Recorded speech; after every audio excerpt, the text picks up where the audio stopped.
Eux, ils marchent par la foi et non par la vue. Mais moi, je vous conseille vivement de marcher par la connaissance scientifique et historique, notamment celle de nos ancêtres kémites, par les cinq sens et par l'intelligence. À vous, à Pierre.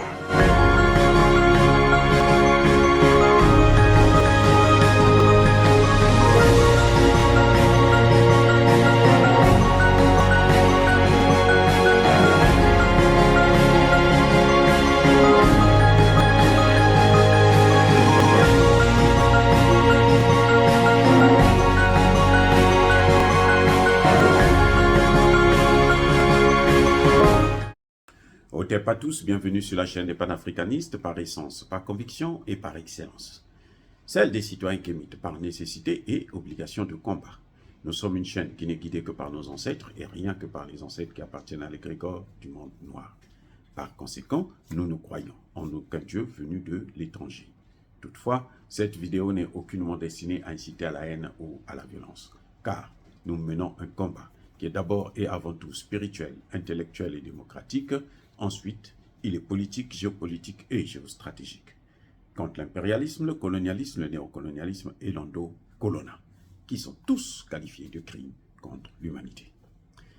Nous menons ce combat sur la base du principe fondamental que nous avons hérité de nos ancêtres kémites, qui est celui de la Mahat, c'est-à-dire solidarité, vérité et justice. Vous êtes donc en droit de connaître la vérité et nous avons l'obligation de vous dire la vérité, rien que la vérité, afin que justice soit rendue au continent africain. Et ça, c'est notre modeste contribution dans cette noble lutte en faveur de la souveraineté, la dignité, la solidarité et l'unité africaine. C'est exactement ça que nous appelons le panafricanisme. Bien-aimés frères et sœurs, le Mali avance. Ça, c'est une bonne nouvelle. Le Mali avance. Oui, tout n'est pas parfait. Oui, nous critiquons. Nous critiquons même sévèrement. Mais, en tout cas, le président Assimi Goïta est en train de faire un travail fantastique, merveilleux. Ce n'est pas facile quand vous avez un pays qui ne bénéficie d'aucune subvention étrangère depuis 2 ans. Mais il continue à payer les salaires des fonctionnaires, il continue à augmenter les salaires des fonctionnaires et il continue à régler l'essentiel des grands problèmes de l'État, de la population, les besoins de première nécessité. Nous avons un problème avec l'électricité, c'est vrai. Mais vous savez que le Mali est un pays enclavé et que les sanctions qu'on a infligées au Mali sont illégales. Par la Côte d'Ivoire, le Sénégal, ce sont des sanctions illégales. Parce qu'on ne peut pas fermer les frontières, on ne peut pas mettre sous embargo, comme la CEDEAO l'a fait, un pays qui n'a pas de littoral. C'est le cas pour le Mali, pour le Burkina Faso et pour le Niger. Ça ne devrait pas se faire. Et ce sont des sanctions qui n'ont jamais été prévues dans un seul texte de la CEDEAO. Ce sont des sanctions d'Emmanuel Macron et de Joe Biden. Ce sont eux qui guident, qui gèrent, qui manipulent, qui dictent la loi au niveau de la CEDEAO. Mais je veux vous dire pourquoi j'ai parlé de bonnes nouvelles. Parce que le Mali est en train de construire une usine d'exploitation et de transformation du lithium. Une grande partie a déjà été faite. L'usine a été construite au moins à 60%. Elle emploie en ce net moment près de 1200 employés. Eh oui, c'est dans la région de dans la ville de Goulamina, dans la région de Bougouni. Ça, ce sont des avancées. C'est ça qu'on appelle un pays qui veut avancer, qui veut s'en sortir. C'est une leçon que je voudrais donner aux Congolais qui se vantent. Oh, le plus grand pays, le plus riche au monde. Non, vous n'êtes pas le pays le plus riche au monde, déjà. Parce que même le Centrafrique à côté là, a autant de matières premières que le Congo démocratique. Le Mali s'est prouvé. Autant de matières premières. Et maintenant, au lieu de se vanter, il faut se mettre au travail. Si vous êtes là à attendre que les États-Unis puissent dire un mot, quand Tshisekedi vient aux États-Unis ici, là, tous les Congolais pensent que Tshisekedi est allé au paradis. Il n'est pas au paradis, parce que nous qui vivons aux États-Unis, nous savons. Les Noirs eux-mêmes qui vivent aux États-Unis sont morts ou sont pauvres. Mais oui, les Noirs qui vivent aux États-Unis, ils sont pauvres.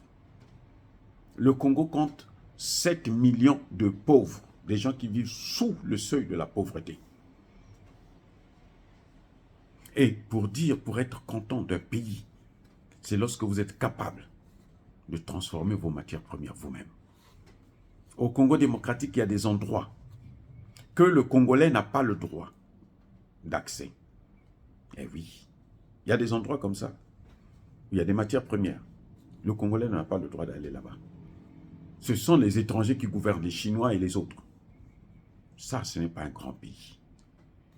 On parle au Grand Congo, Grand Congo. Non, ce qu'on appelait Grand Congo, là, c'était l'Angola, le Congo démocratique, le Congo Brazzaville et une partie du Gabon.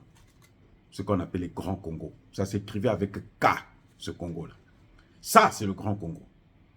Et c'est ça, c'est pour ça que nous militons pour remettre ça sur le tapis.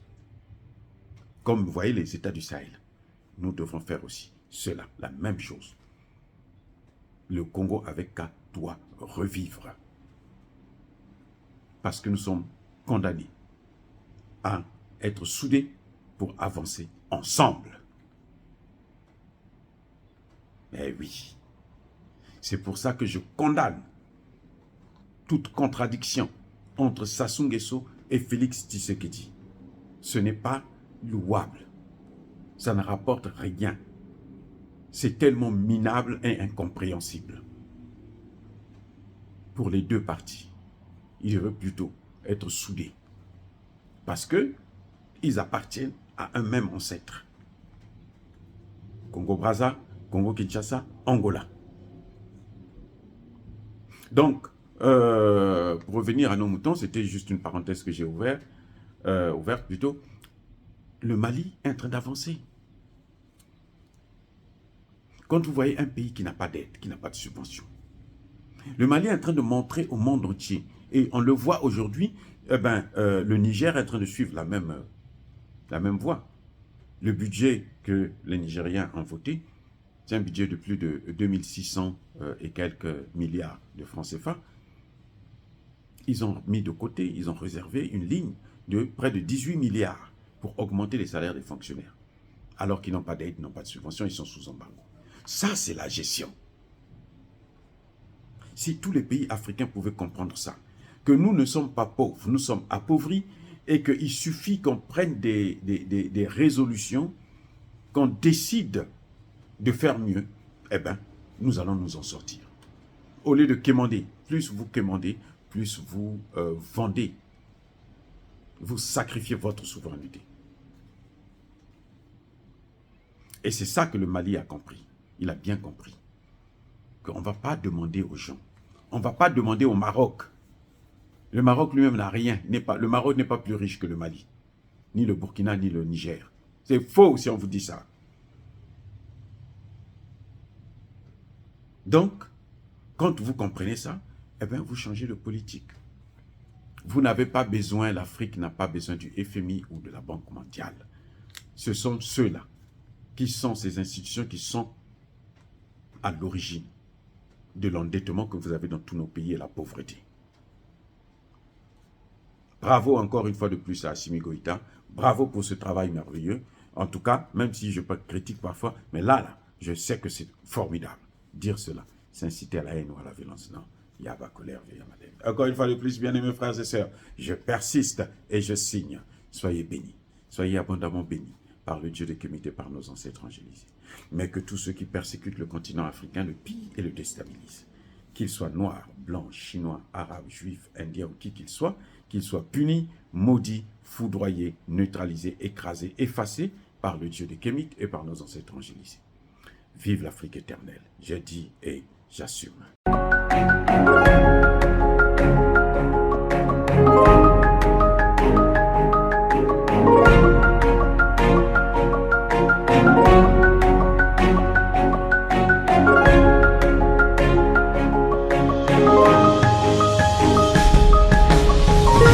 Bien-aimés frères et sœurs, vous connaîtrez la vérité et la vérité vous affranchira. Ça, c'est pas moi qui le dis, c'est la Bible qui le dit. Mais moi, je vous dis mieux. Vous connaîtrez la vérité historique, notamment celle de vos ancêtres kémites, et vous aurez une vision globale de ce que c'est que la vraie souveraineté politique. J'ajoute, vous reviendrez à la spiritualité africaine ancestrale et vous comprendrez les enjeux de l'indépendance économique. Et pour terminer, vous accepterez votre identité culturelle kémite et vous obtiendrez deux choses. La première, c'est la paix. La seconde, c'est le développement, à une condition. L'unité de toute l'Afrique noire, l'unité de tous les Noirs du monde entier.